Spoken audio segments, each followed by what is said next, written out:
Diplomatic answer दे दी। हम पूछे lab कर रही है कि नहीं, तो बोले कि लैब करने में आसान होता है। कभी भी किसी पॉलिटिशियन से पूछो, कभी सीधे आंसर नहीं करेगा। करते हैं, छोटा सा सीधा सवाल है लेकिन उसका जवाब आएगा पूरा घुमा कर।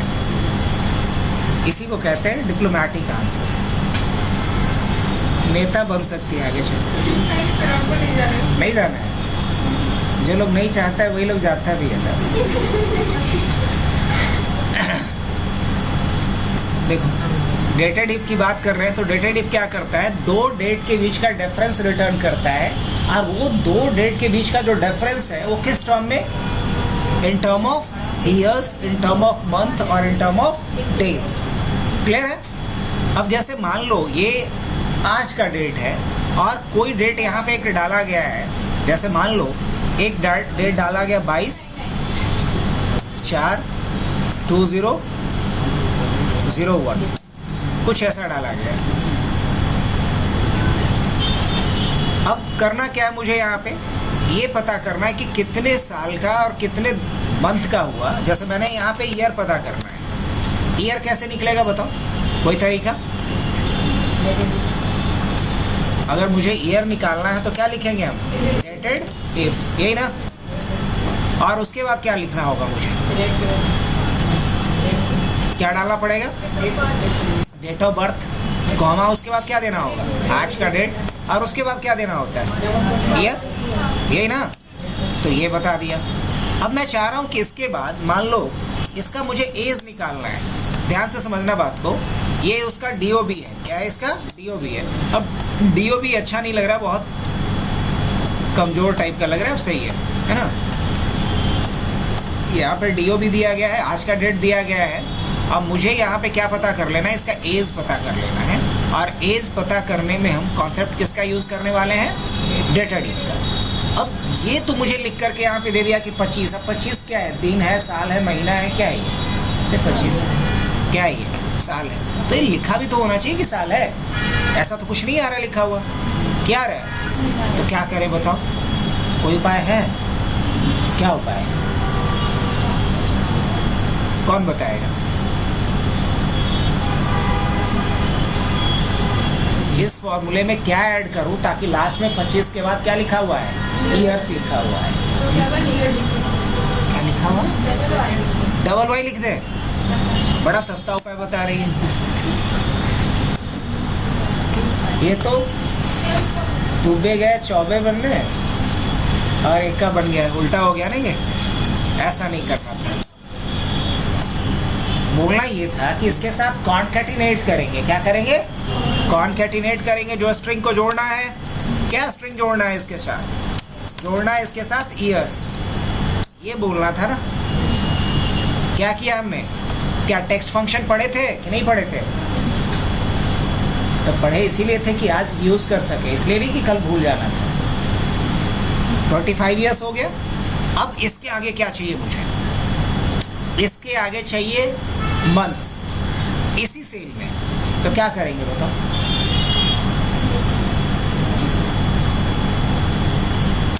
फिर क्या लिखेंगे, %, और फिर से क्या लिखना होगा, डेटेड इफ। कभी ऐसे लगाए थे कि नहीं लगाए थे, नहीं लगाए थे, लगा लेते हैं। डेटेड इफ के बाद फिर क्या डालेंगे यहाँ पे, फिर क्या लगाते हैं ये, फिर क्या लगाना होगा, YM ना। और ये वाला ब्रैकेट यहाँ क्या हो जाएगा, बंद। और अब ये आया है क्या, ये समझ में आएगा किसी को? ये 3 क्या है तो समझ ही में नहीं आ रहा है। क्या आ रहा है समझ में, बिल्कुल समझ में नहीं आ रहा है। तो क्या लगाएंगे यहाँ पे, %, और फिर क्या लगाएंगे,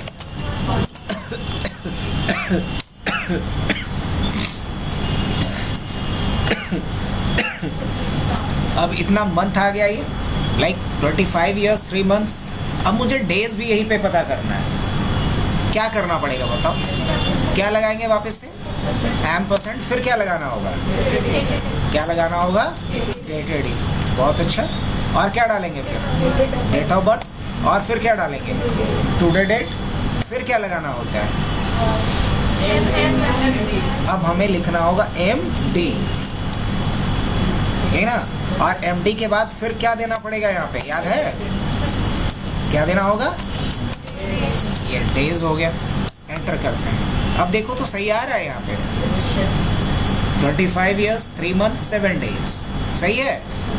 और बाय द वे किसी ने यहाँ पे क्या डाला 15/3/2000। अब देखो तो चेंज हुआ क्या सब कुछ, ईयर्स भी चेंज हुआ होगा और क्या चेंज हुआ होगा, मंथ भी चेंज हुआ होगा और डेज भी चेंज हुआ होगा, हाँ या ना। अब बताओ यहाँ हमने कॉन्सेप्ट किसका यूज़ किया, डेटा डिफ का। और मैंने एक बार नहीं एक ही सेल में मल्टीपल टाइम्स भी डेटा डिफ लगाना सीखा और मल्टीपल फॉर्मूले को कॉन्कैटिनेट भी करना सीखा। बढ़ा जाए आगे तो बताओ, अभी इन तीनों को हम हाईलाइट कर दें। ये 3 फॉर्मूला हमने सीख लिया। अब मुझे क्या सीखना है, ईओ मंथ। ईओ मंथ का काम क्या होता है, मैं लिखते भी जा रहा हूँ कि क्या करता है। ये क्या करता है, ये रिटर्न, कोई भी फंक्शन में क्या करता है, वैल्यू रिटर्न करता है। तो ये क्या रिटर्न करता है, return last date of the month. ये किसी मंथ का क्या बताता है, आखिरी डेट बताता है। अब जैसे मान लो ना कि मुझे इसी को लास्ट डेट चाहिए, क्या चाहिए, लास्ट डेट चाहिए। मैंने यहाँ से इसको सेलेक्ट करा और यहाँ पे लास्ट डेट ऐसे लिख दिया। अब मुझे लास्ट डेट चाहिए इसका, कैसे पता करेंगे बताओ, इक्वल टू क्या लिखना होगा, ईओ मंथ। और याद करो तुम लोग को कभी एक प्रोजेक्ट करवाया है क्या, अटेंडेंस शीट वाला, उसमें हम लोग एंड ऑफ मंथ का यूज़ किए थे। हाँ, बेहतरीन यूज़ था। जो लोग नहीं किया एक बार देख लेना उसको। और यहाँ उसके बाद क्या डालना होता है, मंथ्स। अब करंट मंथ देना होगा तो 0 दो, प्रीवियस मंथ में जाना होगा तो -1 दो, नेक्स्ट मंथ में जाना है तो 1 दो, और नेक्स्ट के नेक्स्ट में जाना है तो 2 दो। अभी फिलहाल क्या देंगे यहाँ पे, 0 देंगे और एंटर कर लेंगे। क्या ये सही बताया, बताया तो सही है, लेकिन दिख नहीं सही रहा है। रीज़न क्या है, क्योंकि इसका फॉर्मेट क्या है, जनरल फॉर्मेट। मुझे इसको डेट में चेंज करना पड़ेगा। तो शॉर्ट डेट ले लें तो देखो तो सही आ रहा है, लेकिन समझना बात को, मैं क्या करने वाला हूँ, यहाँ पे 2 करने वाला हूँ, देखना। तो 29 का फरवरी रहा होगा, कब, 2000 में। लेकिन अगर वही 2001 की बात करें हम, तो फरवरी कितने का रहा होगा, कुछ समझ में आ रहा है कहानी कि नहीं आ रहा है। लेकिन अगर वही 2000 में देखा जाए तो किसी भी मंथ का ये क्या बताता है, किसी भी मंथ का क्या बताता है ये। अगर मैंने 3 लिखा तो क्या बताएगा, 31। लेकिन अगर 4 में लिख दूँ तो क्या बताएगा, ये बताओ। 4 लिखूँ तो क्या बताएगा, 30 बताएगा। तो किसी भी मंथ का आखिरी डेट अगर मेरे को निकालना है तो हम किसका इस्तेमाल करते हैं, ईओ मंथ का। अच्छा, अगर मान लो इसमें से मेरे को सिर्फ 30 चाहिए था, 4/2000 नहीं चाहिए था, तो क्या ऐसा किया जा सकता है, कैसे, हाँ, सेल फॉर्मेटिंग में कस्टम में जा करके, यही ना।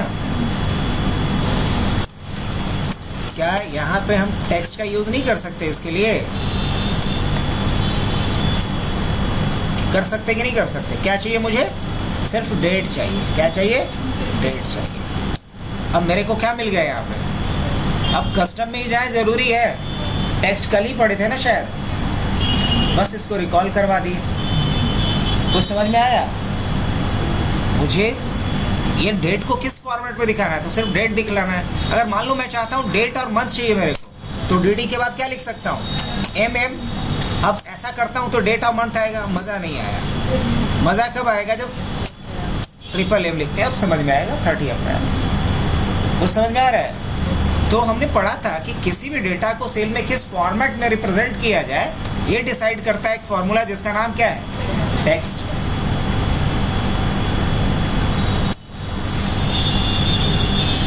तो इस डेट का, इस महीने का आखिरी तारीख क्या है, वो हमें दिख गया 30 अप्रैल। और यहाँ हमने यूज़ कस्टम फॉर्मेट का नहीं किया, बल्कि टेक्स्ट फार्मूला का। काम ये भी वही करता है। अब देखो यहाँ भी चेंज हो चुका है कि नहीं हो चुका है, डेट फॉर्मेट में चेंज हो चुका है। तो ईओ मंथ को भी हाईलाइट कर दिया जाए। अब क्या लिखा गया है, ई डेट। ई डेट क्या करता है, ये रिटर्न करता है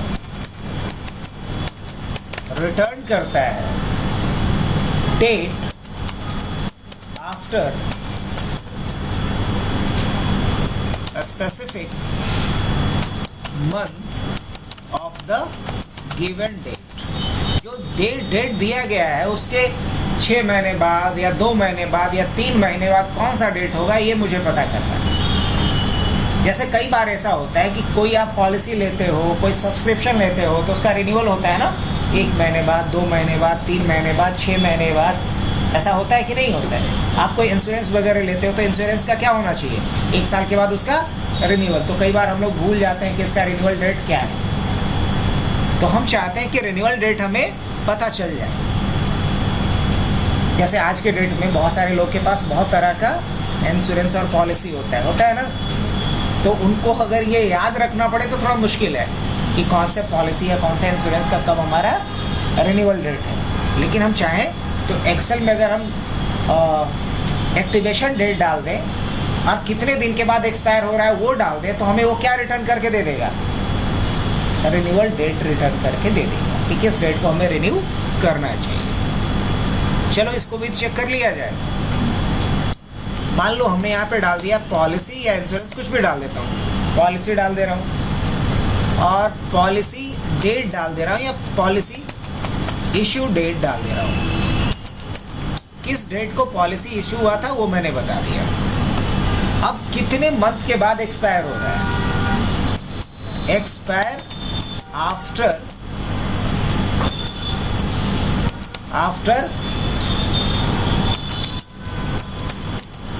मंथ्स।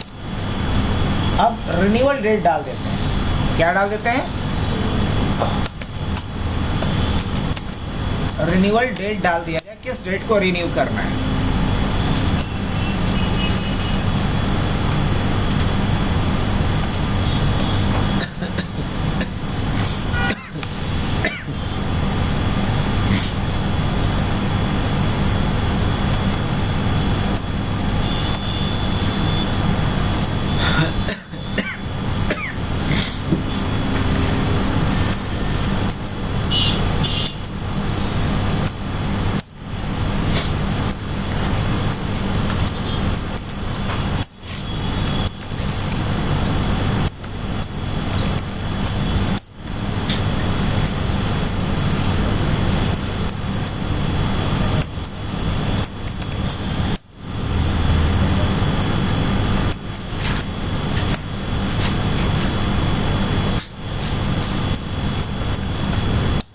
ये कुछ डेट डाला हुआ है मेरे पास और मैं चाह रहा हूँ कि इसके बाद कितने दिन के बाद एक्सपायर करेगा वो हमने लिख करके रखा है। जैसे यहाँ पे 3 मंथ्स डाल दिया है, यहाँ 6 मंथ डाला है, इसे हमने 12 मंथ डाल दिया है, इससे हमने डाला है मान लो 9 मंथ्स डाला है और वापस से 12 मंथ्स डाल दिया है। हो सकता है ऐसा। अब एक बात बताओ मेरे को कि मुझे ये पता करना है कि इसका रिन्यूअल डेट क्या होगा after 3 months whenever activation date is 12/3/2026। अब क्या किया जाए बताओ, इसके लिए कुछ हमारे पास है? हाँ है, एक फॉर्मूला है जिसका नाम क्या है, स्टार्ट डेट क्या डालेंगे हम। अब मेरे से क्या पूछ रहा है, मंथ्स, तो मंथ्स में क्या डाल देंगे ये। अब ब्रैकेट बंद करता हूँ, हमें क्या रिटर्न कर दिया, डेट। लेकिन ये डेट लग रहा है किसी एंगल से, नहीं लग रहा है। तो डेट लगाने के लिए क्या किया जाए, या तो डेट फंक्शन का यूज़ कर लें या किसका यूज़ कर लेंगे हम लोग। अब इसी को क्या कर देते हैं, ड्रैग कर देते हैं। हम चेक करके देखो कि क्या ये सही रिटर्न किया है या नहीं किया है। क्या यहाँ सही रिटर्न किया है सारा डेटा। 3 महीने बाद ये क्या होगा, 12/6 महीने बाद ये क्या हो जाएगा, 15/10। उसी तरीके से अगर इसको 12 महीने बाद देखा जाए तो क्या होगा, 11/1/2027। और 9 मंथ्स के बाद ये क्या हो जाएगा, ये डेट होगा। तो इस तरीके से अगर हम कोई इशू डेट बताएं और कितने टाइम के बाद हमें रिन्यू करना है वो बस मंथ बता दें, तो उसका हमें क्या रिटर्न कर देगा, डेट। ये किसका यूज़ हमने देखा, ई डेट का। हाईलाइट कर दें, मैंने वही लिखा है, return date after a specific month of the given day.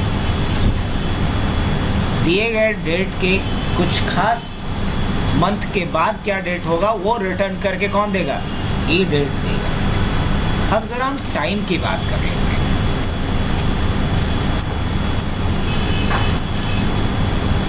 ऐसा है कि हमारे पास यहाँ पे आवर्स लिखा हुआ है, मिनट्स भी लिखा हुआ है और सेकंड भी लिखा हुआ है। क्या लिखा हुआ है, आवर्स, मिनट और सेकंड, ये लिखा हुआ है हमारा। और मुझे क्या चाहिए, इसके अकॉर्डिंग मुझे यहाँ टाइम चाहिए। क्या चाहिए यहाँ पे, टाइम चाहिए। क्या ऐसा किया जा सकता है, यहाँ टाइम चाहिए। जैसे किसी ने लिखा यहाँ पे 12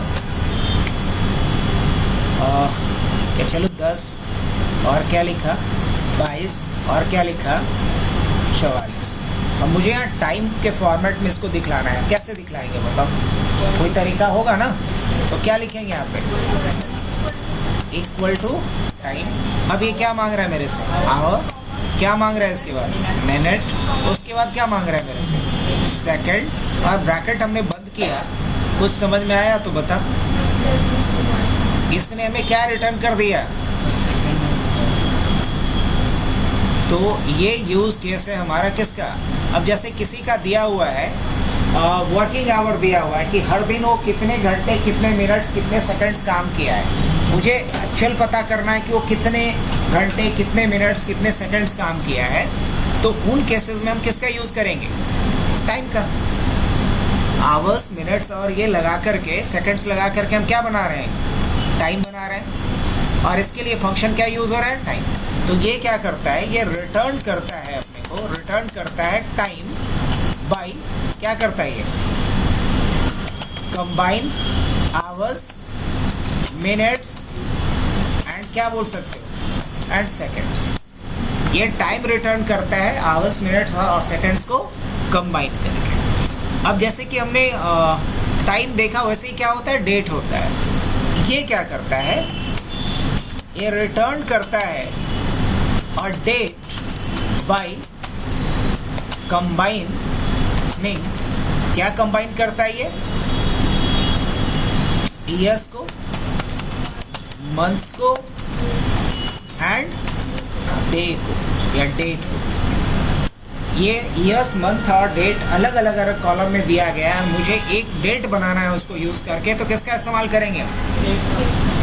अब जरा समझना इस बात को। जैसे यहाँ पे क्या दे रखा है, ईयर दे रखा है, यहाँ क्या दे रखा है, मंथ दे रखा है और यहाँ क्या दे रखा है, डे दे रखा है या डेट दे रखा है। और मुझे यहाँ पे क्या बनाना है, हाँ, एक कंप्लीट डेट बनाना है। और चलो मैंने डेज यहाँ लिख लिया, क्या लिखा, और मुझे क्या चाहिए, एक डेट बनाना है।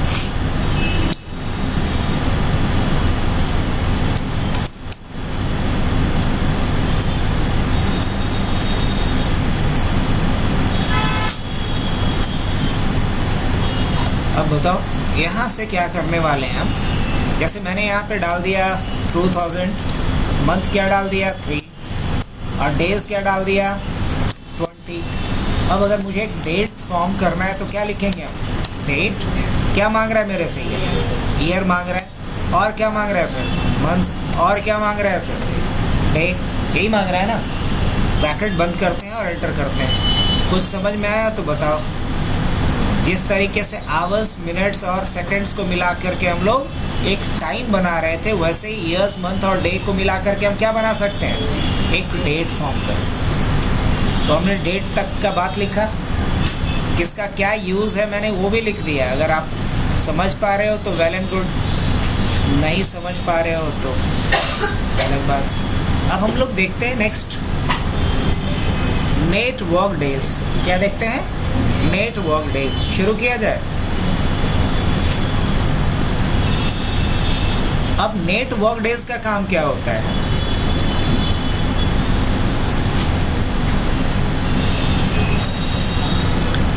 ये हमें number of working days return करता है। क्या करता है? ये रिटर्न करता है नंबर ऑफ, क्या बोलेंगे, working days in between two different dates. दो अगर डेट है उसके बीच का ये क्या रिटर्न करके देता है मेरे को, कितने वर्किंग डेज है दो डेट के बीच में, वो बताता है। शायद अभी भी समझ में नहीं आया, एक एग्जांपल से समझते हैं।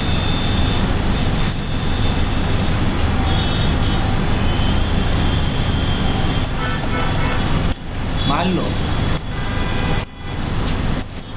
प्रोजेक्ट स्टार्ट डेट, प्रोजेक्ट कब स्टार्ट हुआ वो बता रहा हूं मैं, प्रोजेक्ट एंड डेट क्या होगा वो मैं बता रहा हूं, और कितने दिन लगेंगे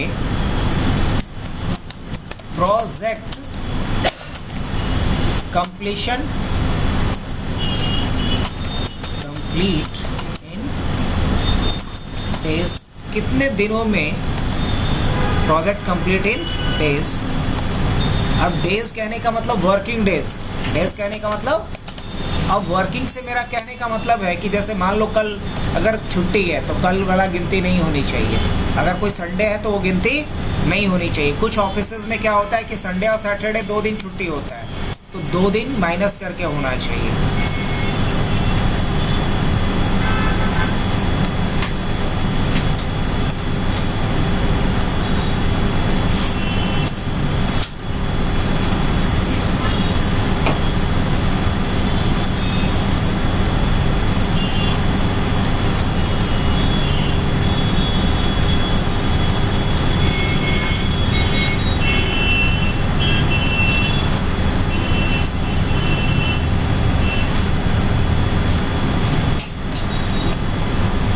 देखो ठीक है, यहाँ तक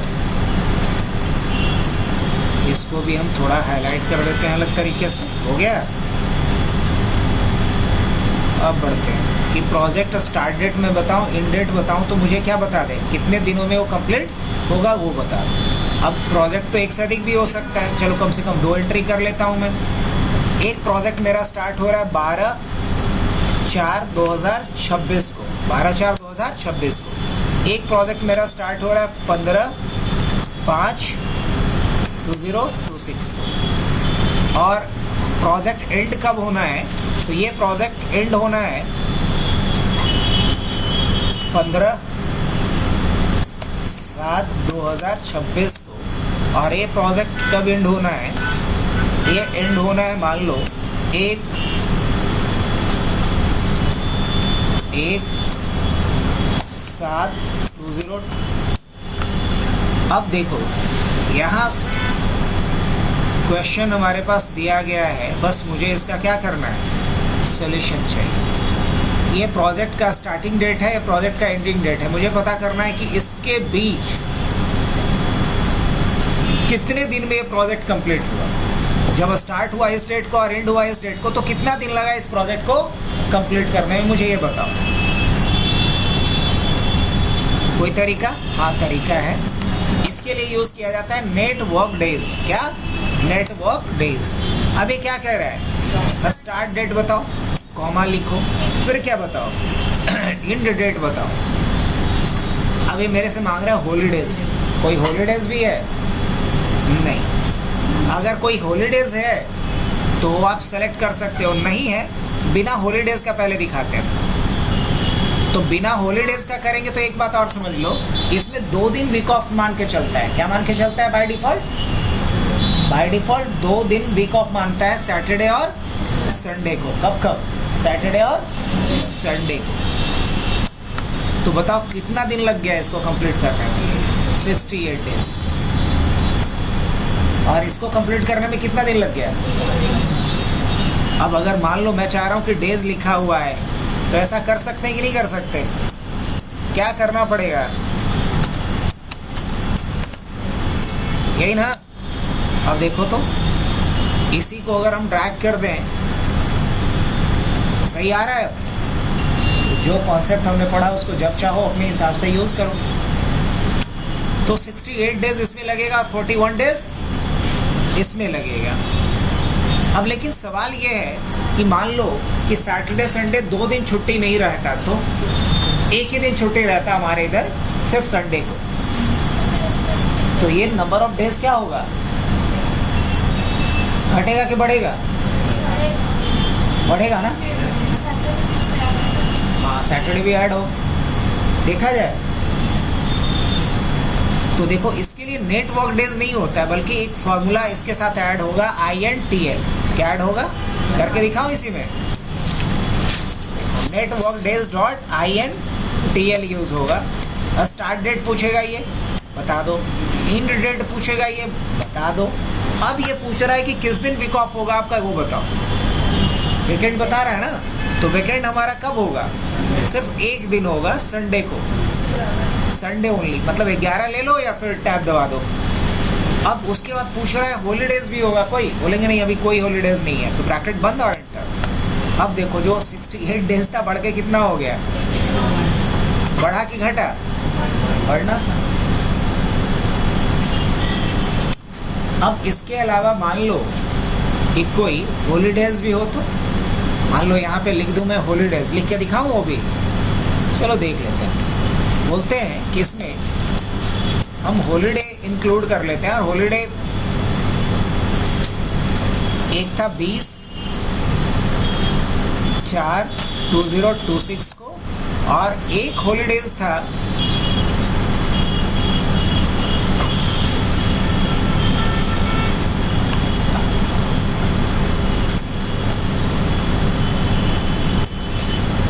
25/5/2026। 2 दिन हॉलीडेज मान के चले, 2 दिन मान के चलो कि हॉलीडेज था। अब जरा इसका हिसाब बिठाना है, हो जाएगा? क्या चेंजेस करना पड़ेंगे बताओ? यहाँ कॉमा देंगे और हॉलीडेज जब पूछेगा तो क्या कर लेंगे, ये दोनों सेलेक्ट कर लेंगे और ब्रैकेट बंद। अब देखना ये क्या हो गया, घट गया 2 दिन। अब यहाँ से इसको चेंज कर दो, तो अगर हॉलीडेज लगाना है तो आखिरी आर्गुमेंट के रूप में क्या लगा देंगे यहाँ पे, हॉलीडेज। तो 2 फार्मूला है, अगर 2 डेट के बीच वर्किंग डेज निकालना है तो एक है नेट वर्क डेज और दूसरा है net work days dot INTL। दोनों में फर्क क्या है, नेट वर्क डेज के थ्रू हम 2 डेट के बीच का डिफरेंस पता कर सकते हैं विथ हॉलीडेज, लेकिन वहाँ हम वीकेंड अपने हिसाब से सेट नहीं कर सकते। डिफॉल्ट वीकेंड में 2 दिन हमारा जाएगा, सैटरडे संडे। अगर हम वीकेंड भी अपने हिसाब से डिसाइड करना चाहते हैं तो हम क्या लेंगे, net work days dot INTL। याद रहेगा, बढ़ा जाए आगे। चलो तो नेक्स्ट,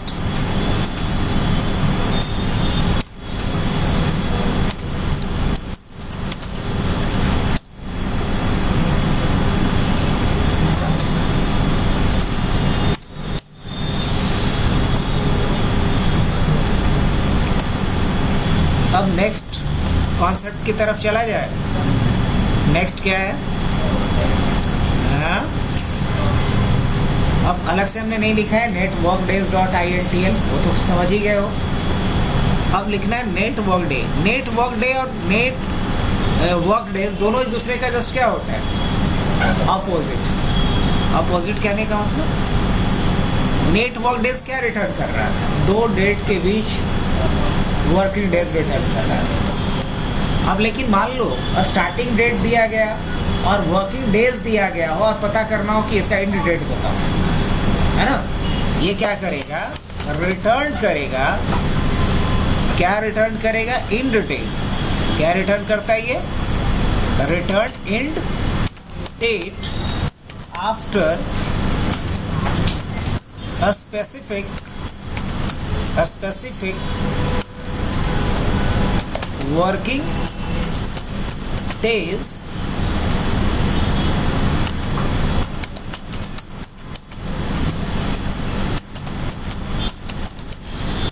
एक दिए गए डेट के एक खास समय के बाद, एक खास वर्किंग डेज के बाद कौन सा डेट आएगा ये अगर हमें पता करना है तो इसके लिए क्या यूज करेंगे, वर्क डे।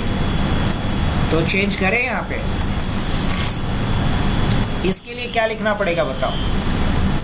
इसके लिए हमने लिखा प्रोजेक्ट स्टार्ट डेट, और क्या लिखेंगे, वर्किंग डेज टू फिनिश, और उसके बाद क्या लिखा हमने, प्रोजेक्ट एंड डेट। हॉलीडेज के लिए अलग कुछ नहीं करता हूँ, इसी को यूज कर लेंगे, चलेगा। हॉलीडेज के लिए अलग कुछ भी नहीं करते हैं, इसी को हम यूज कर लेंगे।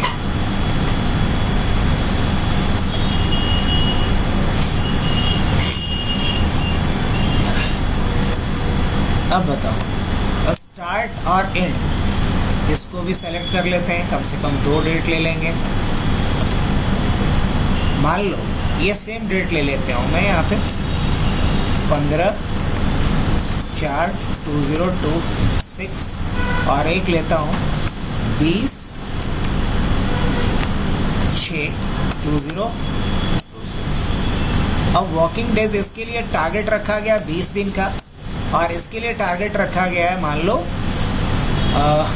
25 दिन का, या ठीक है 35 डेज का। अब बताना है कि किस डेट को ये प्रोजेक्ट सबमिट हो जाना चाहिए, मतलब ये प्रोजेक्ट सबमिशन डेट कैसे निकालेंगे बताओ। क्या लिखना होगा, वर्क डे।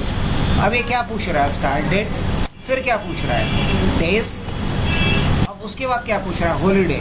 कोई हॉलीडे वगैरह भी, अभी बिना हॉलीडे का देखते हैं। बिना हॉलीडे का अगर इसको क्या कर दिया जाए फिर, शॉर्ट डेट। तो बिना हॉलीडे का 13/5 को कंप्लीट हो जाना चाहिए। अब जरा हम हॉलीडे को भी इसमें क्या कर लेते हैं, शामिल कर लेते हैं। तो हॉलीडेज मान लो ये वाला है, तो ये क्या है, हॉलीडेज है। तो अब जो अभी कितने को कंप्लीट हो रहा था, अब कब कंप्लीट होगा, बढ़ गया। अगर हॉलीडेज हटा रहे थे तो कंप्लीट कब हो रहा था, फिर से देख लो, हॉलीडेज हटा दिए तो 13 को कंप्लीट हो रहा था। और अगर मैं इसमें क्या कर रहा हूँ, हॉलीडेज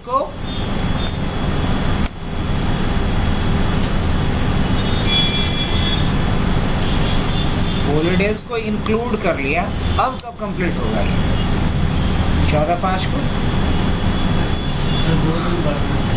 बढ़ गया ना, एक ही बढ़ेगा।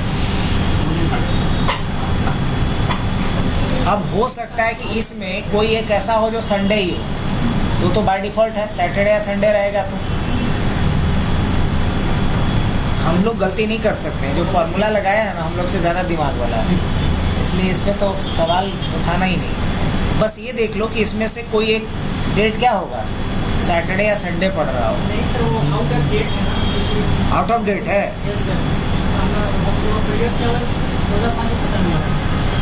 हाँ, तो ये तो आएगा ही नहीं, लेकिन एक आएगा ना, दूसरा वाला आएगा ही नहीं, क्योंकि उसके बाहर का हो गया। हाँ, ये वाला में आएगा, इस वाले में इसमें आ जाएगा, तो यहाँ 2 दिन ऐड हुआ होगा। अब इसमें देखो, अगर इसमें से हम हटा देते हैं तो इसमें 22 दिन आएगा। क्या आएगा, अभी 24 आ रहा है ना, हटा देते हैं तो क्या आ रहा है, अभी भी 24 आ रहा है कि चेंज हुआ है, नहीं अभी भी 24 आ रहा है। अब यहाँ वो कहानी रहा होगा। अब फिर से हम हॉलीडेज को यूज कर लेते हैं, कोई फर्क पड़ेगा क्या, कुछ गलती किया हो क्या? हाँ,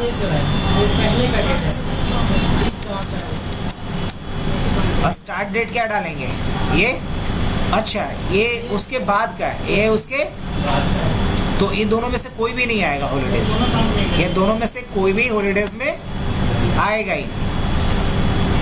और उसके बाद क्या डालते हैं, कॉमा, और इसको डाल देते हैं। और इसके बाद हम थोड़ा सा चेंज भी करेंगे, अभी 24 आ रहा है। अब समझना इस बात को कि ये 6 से शुरू किया हूँ मैं ना, तो 6, इसको हमने डाल दिया 15 15 7 कर दें, 15 7 कर देते हैं। अब बढ़ गया, तो उस रेंज में रहना चाहिए तभी अप्लाई होगा या काउंट होगा, ये दिमाग में रख लो। तो दोनों एक दूसरे का अपोजिट है, लेकिन क्या यहाँ हम ये तय कर पाए कि वीक ऑफ क्या रहेगा? नहीं, ये मैंने तय नहीं कर पाया। तो अगर हम वीक ऑफ भी तय करना चाहते खुद से तो क्या करना पड़ेगा ये बताओ। .INTL, अब फिर वही लगाएंगे स्टार्ट डेट, फिर क्या लगाएंगे डेज, फिर क्या लगाएंगे वीकेंड, वीकेंड के लिए क्या डाल देंगे 11, और फिर हॉलीडेज में ये दोनों डाल देते हैं, एंटर। अब कब कंप्लीट होगा आप देख लो यहाँ पे। अब बताओ इसके बाद क्या बचा, ईयर और मंथ। अब ईयर की बात करते हैं हम लोग और मंथ की बात करते हैं ना।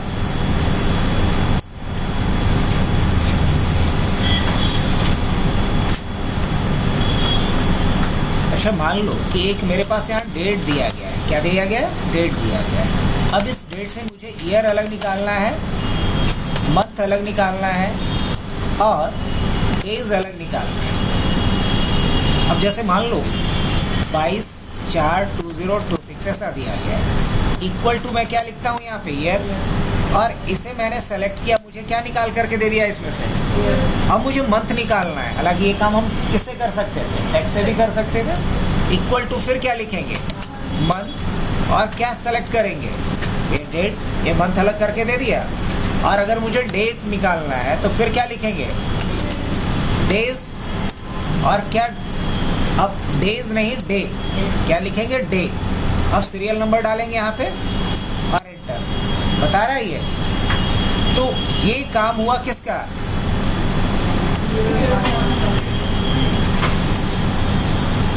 ईयर मंथ और डे, ईयर मंथ और डे का काम। मैं डेटा कुछ हटा नहीं रहा हूं, जो लगा रहा हूं सामने है यहाँ।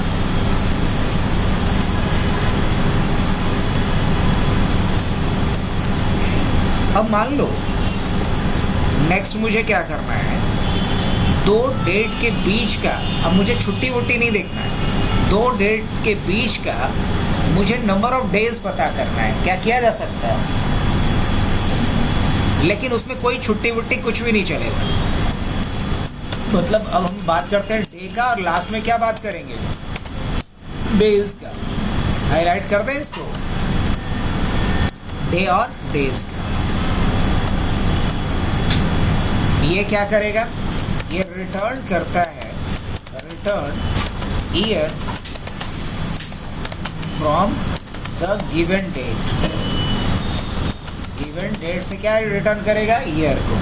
और ये क्या रिटर्न करेगा, month from the given date, day shall. इतना स्मार्ट था, खुद से समझ गया क्या लिखना था। अब मान लो कि दो डेट डाला गया, स्टार्ट और एंड। अब मुझे पता करना है कि उसमें कितने दिन हुए।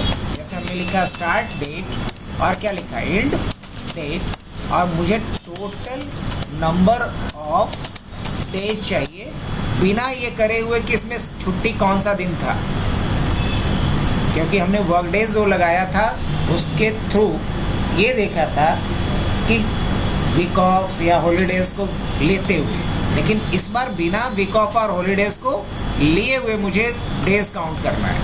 जैसे मैंने यहाँ पे लिखा कहीं भी 12/3/2026, और यहाँ एक डेट डाल दिया गया 30/10/2026। अब मुझे पता करना है कि कितने दिन हुए, तो क्या करेंगे हम, डेज और क्या डालेंगे स्टार्ट, और फिर क्या डालेंगे एंड। और यहाँ पे कुछ भी एक्स्ट्रा डालने की ज़रूरत नहीं है। अब यहाँ उल्टा बता रहा है, कितना बता रहा है, क्योंकि हमने उल्टा डाला ही। पहले मुझे क्या डालना है एंड, और फिर क्या डालना है स्टार्ट। अगर नहीं करना है तो माइनस लगा दो। फिर अगर माइनस में रिजल्ट नहीं चाहिए, कुछ नहीं माइनस कर दो, ताकि फाइनल रिजल्ट क्या आ जाए अपना पॉजिटिव। और अगर इतना नहीं दिमाग लगाना है तो डेज और क्या डालना है, पहले एंड डेट क्या डालना है, एंड डेट कॉमा, फिर क्या डालना है स्टार्ट डेट। अब कितने दिन है इसके बीच में वो बता दिया। अब ये बताओ, इसमें जितने भी हमने पढ़ा है डेट से रिलेटेड फंक्शन, वो क्लियर हुआ?